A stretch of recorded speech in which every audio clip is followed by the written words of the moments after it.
Salam pengenapan. Seringkali tanpa kita sadari, Tuhan menunggu untuk menggenapkan semua janjinya.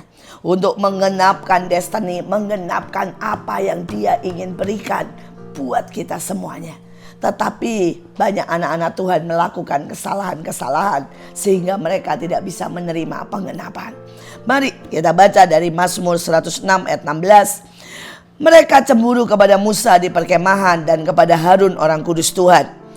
Yohanes 12 ayat 22. Jawab Yesus, jika aku menghendaki supaya Yohanes tinggal hidup sampai aku datang, itu bukan urusanmu, tetapi engkau ikutlah aku.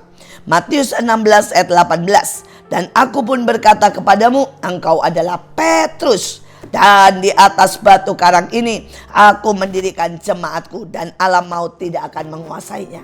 Saudara, kalau kita ingin mengalami penggenapan janji, maka yang pertama, biarlah kita masuk ke destiny kita. Saudara, setiap orang ada destiny, ada track, ada bagian, ada panggilan yang saudara tidak perlu bandingkan dengan orang lain.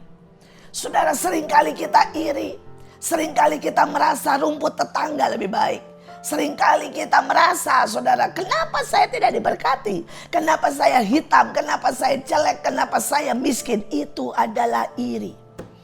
Saudara, film Superman yang baru, ada seseorang yang namanya Luthor ceritanya. Dan dia punya segalanya. Dia punya kekayaan, kepandaian, waktu, keluarga. Tetapi dia iri dengan Superman.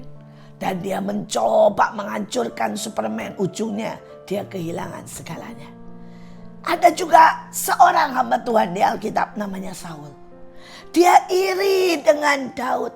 Padahal dia yang raja. Harusnya dia tidak perlu iri dengan panglimanya.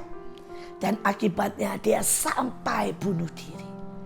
Iri adalah hal kecil. Tetapi itu bisa membuat kita kehilangan pengenapan. Kehilangan destiny. Saudara, dan ayatnya berkata mereka orang Israel cemburu kepada Musa. Saudara, Musa ini yang menggendong orang Israel. Harusnya orang Israel bangga. Bukannya cemburu kepada Musa. Saudara, tetapi ada banyak orang membandingkan. Kenapa saya seperti ini?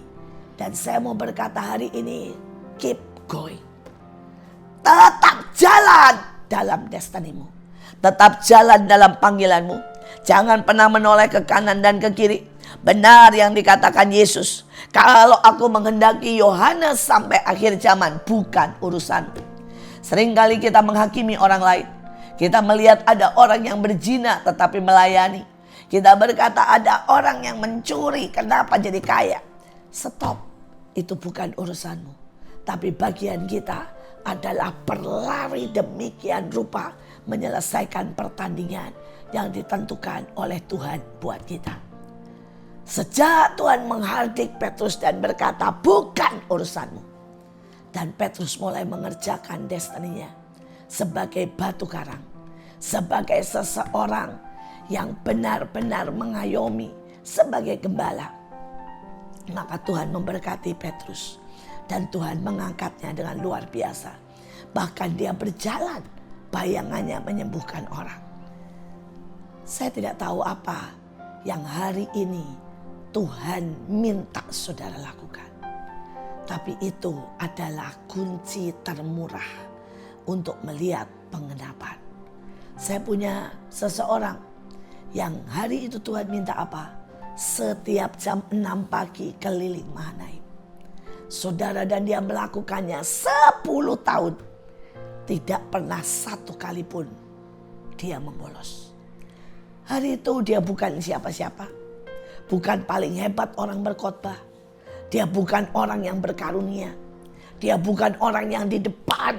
Dan setiap kali dia bicara orang terpesona. Tapi dia lakukan bagiannya 10 tahun. Doa keliling Mahanaim. Dan dia lakukan dengan jalan dan berbahasa roh. Tiba-tiba Tuhan berkata, angkat dia menjadi orang nomor 1 di Mahanaim. Saudara, saya suka pergi dan Tuhan bilang, dia memegang semua. Dan keputusan di tangan dia. Bukan pengkhotbah. Bukan yang rasul yang hebat. Tapi dia ada di track, di jalan, di destiny, di panggilan yang Tuhan tetapkan. Jangan iri dengan berkat orang lain. Ketika orang lain mendapatkan berkat-berkat besar, dan seolah-olah kita tidak pernah dapat berkat yang besar. Mari bersyukur. Mari bersyukur. Ada soal kecil. Saudara, hari itu kami hamba-hamba Tuhan dapat mobil, saudara. Saudara semua dapat mobil. Dan Bu Nani hari itu dapat Alphard kecil. Ya, Alphard tapi yang lebih kecil. Saudara, dan kemudian saya dapat Kijang. Sepertinya ada sebuah angin iri yang coba iblis tiupkan. Dan iblis terus berkata, kenapa Tuhan pilih kasih? Dia dapat lebih bagus. Kenapa kamu dapat Kijang? Dan saudara, setelah sekian tahun saya baru tahu. Bu Nani dapat Alphard, tetapi 15 tahun tidak pernah ganti mobil. Saya dapat Kijang, tapi setiap 5 tahun saya ganti mobil. Saudara, saya sudah ganti 3 kali. Bu Nani masih pakai Alphard yang sama selama 15 tahun.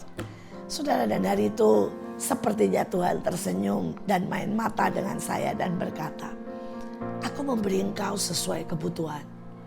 Kalau Bu Nani gak suka ngebut, butuhnya Alphard, alon-alon asal kelakon, nyaman. Dan engkau butuh Kijang karena engkau masuk ke gang. Engkau butuh Kijang karena engkau masuk ke desa. Engkau bisa ngebut. Dan Tuhan bilang, bukankah aku ganti setiap 5 tahun?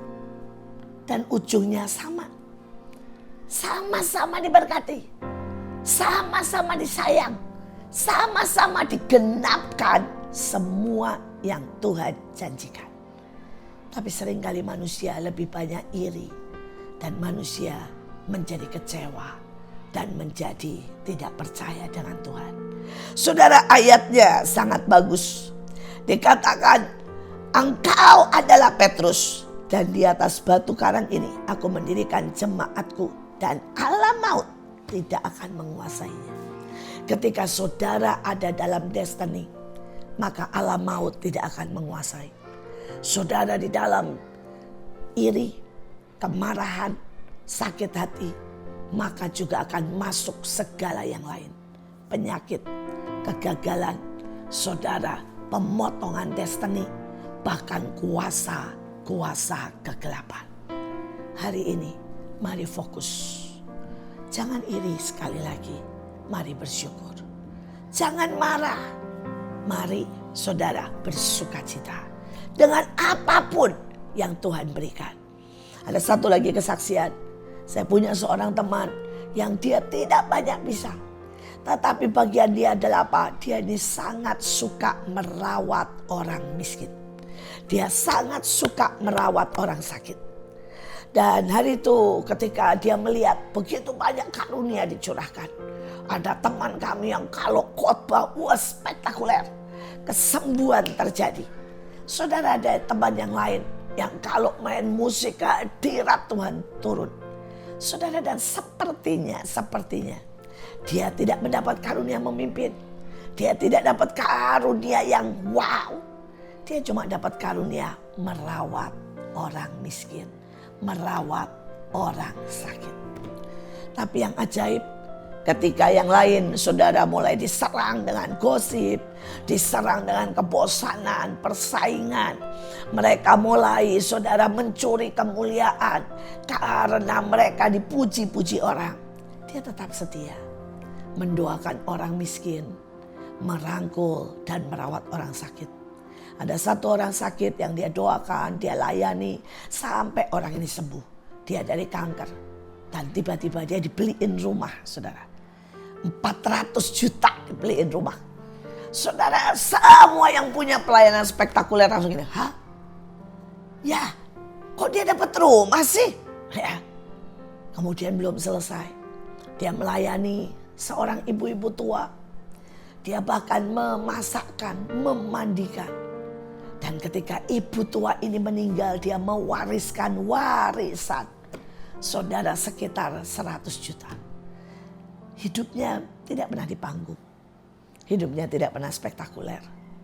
Dia tidak pernah terkenal. Dia melayani yang orang lain tidak mau lakukan. Mendatangi orang-orang sakit. Bahkan kadang-kadang dia angkut, dia gendong. Masukkan di mobilnya dan dibawa ke baktian. Kadang-kadang dia dibangunkan jam 12 malam. Tapi hari ini hidupnya sangat diberkati. Karena buah pelayanannya.